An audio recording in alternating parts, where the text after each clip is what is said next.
Ayo, siapa sini kaum bangsa Bugis? Merujuk dari narumbugis.blogspot.com. Pemani merupakan istilah pantang larang dalam masyarakat Bugis yang digunakan untuk menyatakan pantang larang kepada seseorang yang melakukan dan mengatakan sesuatu yang tidak sesuai. Pantang larang sering menjadi pegangan leluhur masyarakat Bugis sebagai gelangan pendidikan tidak formal untuk membentuk budi pekerti. Sebenarnya kata-kata pemadi atau pantang larang berasal dari bahasa Arab iaitu fi'l madi. Fi'l madi dalam bahasa Arab diertikan perbuatan sesuatu yang telah terjadi di masa lampau. Oleh kerana itu pantang larang dapat diinterpretasikan perbuatan atau perkataan yang telah dilakukan oleh orang tua dulu yang mendatangkan kesan sehingga terjadinya sesuatu secara kebetulan atau disengaja. Pantang larang dalam masyarakat Bugis dapat dilihat dalam dua elemen, iaitu pantang larang dalam bentuk perkataan dan pantang larang dalam bentuk perbuatan untuk sama-sama direnungi dan dinilai semula agar kita generasi baru tidak terpesong dengan akidah Islam. Beberapa contoh pantang larang dan maknanya.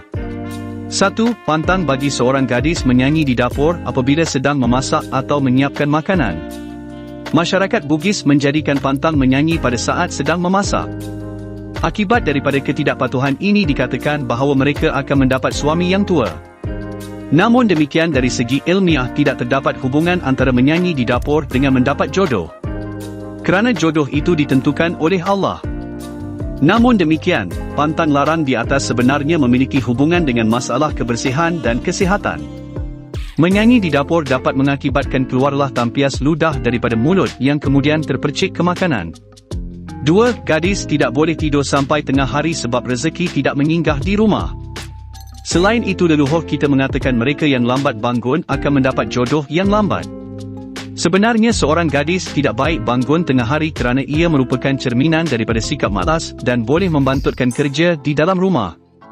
Hal ini perlu diperhatikan kerana masyarakat Bugis menganggap bahawa perempuan adalah pemegang kunci kepada pendidikan anak-anak dan urusan dalam rumah.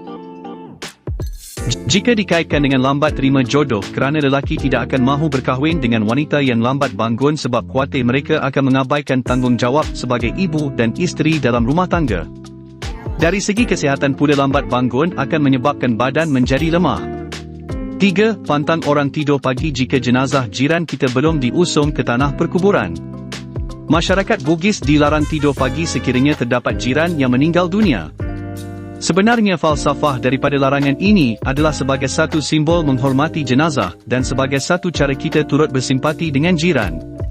Pantang larang ini menggambarkan betapa tingginya penghargaan masyarakat Bugis terhadap sesama manusia. 4. Pantang bertongkat dagu sebab akan membawa sial. Bertongkat dagu dikatakan akan membawa sial. Namun demikian makna falsafah daripada larangan ini adalah menunjukkan sikap seseorang yang pemalas. Perilaku bertongkat dagu seolah-olah seseorang itu hanya berangan-angan tetapi tidak ada melakukan tindakan. Perilaku ini tidak ada hasil yang boleh didapatkan kerana tidak ada pekerjaan yang dilakukan. Mereka biasanya hanya hidup menderita.